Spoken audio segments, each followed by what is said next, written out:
நிறம் அவன் திருமேனி, பவள நிறம் அவன் செவ்விதழே. பச்சை நிறம் அவன் திருமேனி, பவள நிறம் அவன் செவ்விதழே.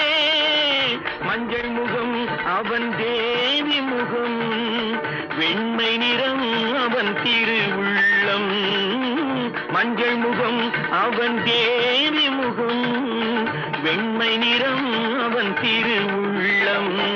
மலர்களிலே பல நிறம் கண்டேன், திருமாலவன் வடிவம் அதில் கண்டேன்.